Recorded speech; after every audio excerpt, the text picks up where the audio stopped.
वो आएँ और ज़िंदगी बख्श कलाम को हमारे साथ शेयर करें। मिसेस रिफ़त नासिर।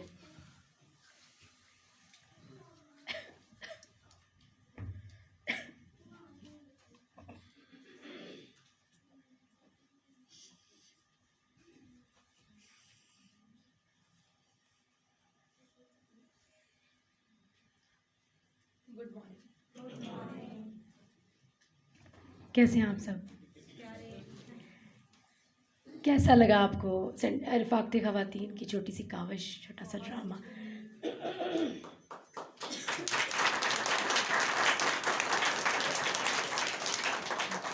उभरते फ़नकार और हर रोज़ खुदा हमारे ड्रामा करने वाले लोगों में इजाफ़ा करता जा रहा है, तो हमारी ड्रामे वाली टीम बढ़ती जा रही है। तो मेरी गुजारिश है आज सबसे पहले मिसेस नरगिस इलियास से कि वो खड़े हों और पहली दफ़ा हिस्सा लिया उनके लिए भरपूर तालियां।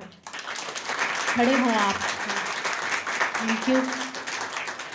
कैथरीन इकबाल, मैं शुक्रगुजार हूँ आपकी भी।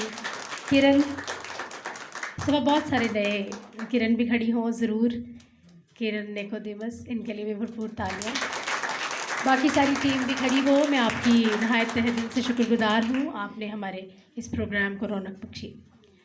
मेरे अजीज़ों, यूहन्ना की अंजील, इस महीने आपने गुज़रे अयाम में और इस महीने भी आपने बहुत सारे जो पैगामात थे वो यूहन्ना की अंजील में से सुने। कितने होंगे तकरीबन?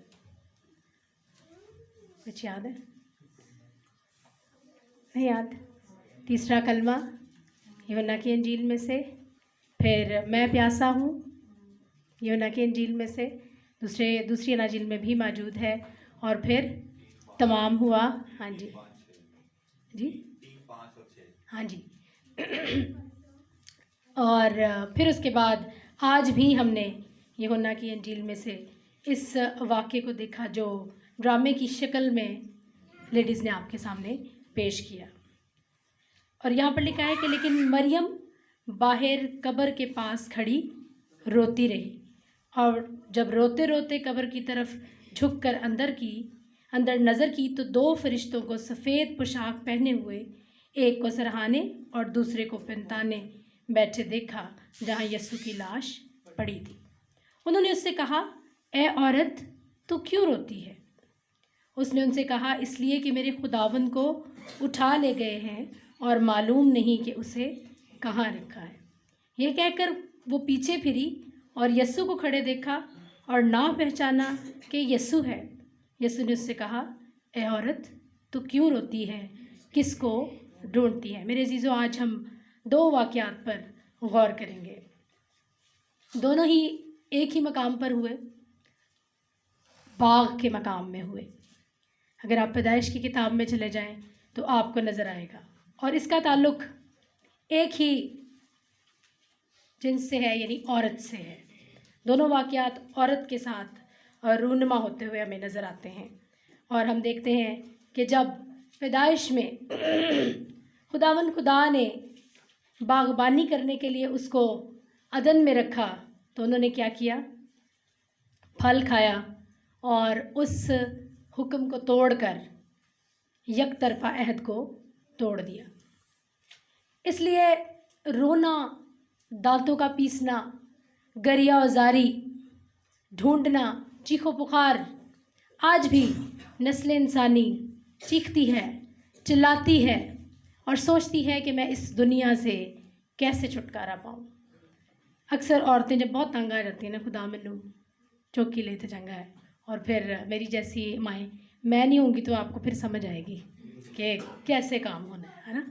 और ये डायलॉग अक्सर माओं का ऐसे ही होता है। काम, मुश्किल, परेशानियाँ बहुत सारे लोगों को ख़ुदकुशी करने पे मजबूर करती हैं। आज भी नस्ल इंसानी उस औरत की वजह से क्या करती है? फरियाद करती है। लेकिन मेरे अजीज़ों, उस दिन भी खुदावंद ने हमारे लिए इंतज़ाम कर दिया था। हमारा इंतज़ाम बनाए आलम से पेशतर हो चुका था। और दूसरा वाक़या भी बाग में ही हुआ। अब भी वो औरत क्या कर रही है? रो रही है, चिल्ला रही है, ढूंढ रही है। रोना लफ्ज़ का मतलब अंग्रेज़ी में क्राइंग, वीपिंग, आहुजारी करना, गरिया उजारी करना, और फिर एक्सप्रेशन ऑफ पेन, मुश्किल में, दर्द में होकर आप चीखते हैं, पुकारते हैं। जब कभी बच्चे रोते हैं तो उनकी आवाज़ ज़्यादा बुलंद होती है, शायद आंसू नहीं निकल रहे होते, ऐसे लग रहा होता है कि उन्हें बहुत ज़्यादा तकलीफ़ है और रंज है। मेरे अजीज़ों, उस पल की वजह से तमाम नस्ल इंसानी को रोना पड़ा। लेकिन जब हम यूहन्ना की इंजील का मुताला करते हैं, जो खुदावन की बख्शिश को ज़ाहिर करती है, जो ये ज़ाहिर करती है कि मुजस्सम खुदा हमारे दरमियान है, इब्ने खुदा हमारे दरमियान है, वो ख़ुद आमौजूद हुआ और कहता है, ए औरत तू क्यों रोती है? क्या कहता है? ए औरत तू क्यों रोती है?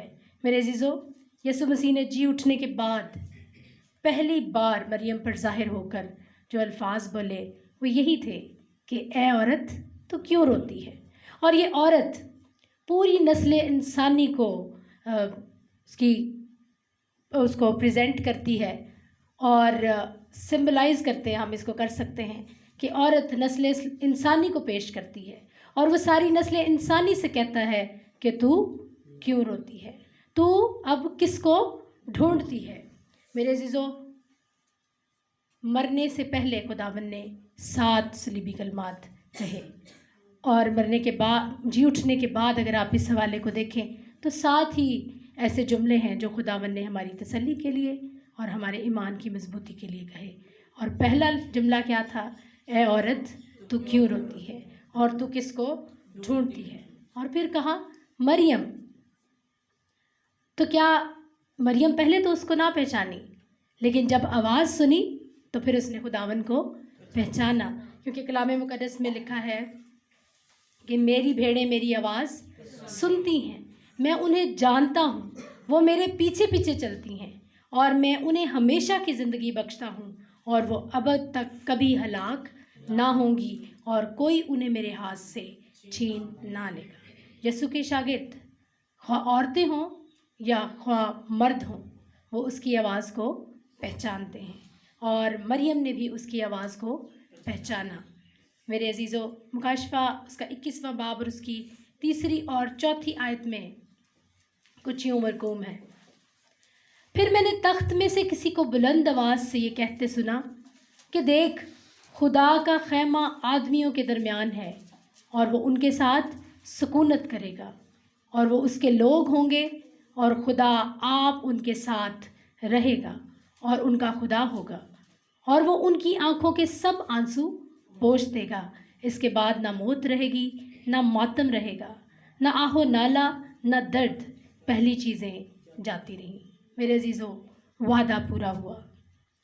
खुदावन यीशु मसीह कहते हैं, ए औरत तू क्यों रोती है? मेरे साथ मिलके कहें, ए औरत तू क्यों रोती है, तू किसको ढूंढती है?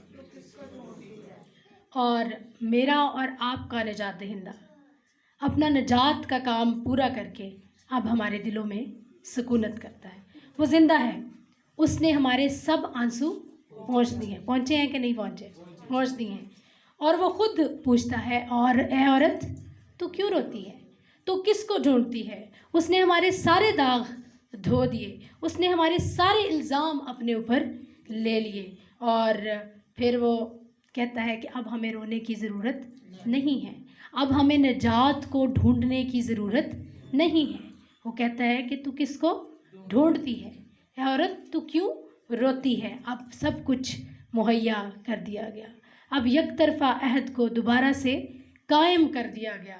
मेरे अजीज़ों, अब वक्त ये है कि हम लोगों को ये निजात बख्श कलाम सुनाएं और बताएं कि हमारा खुदा ज़िंदा है, हमें किसी को ढूंढने की ज़रूरत नहीं है। जब वो हमारे साथ है तो हम हमेशा की ज़िंदगी में हैं, क्योंकि कलाम मुक़द्दस में लिखा है कि जो कोई मेरा कलाम सुनता और मेरे भेजने वाले को कबूल करता है, उसको हमेशा की ज़िंदगी मिल गई और वो मौत से निकलकर ज़िंदगी में दाखिल हो गया है। मेरे ज़रूरत इस बात की है कि आज हम इसको सोचें कि क्या मैं और आप खुदावन की आवाज़ को सुनते हैं?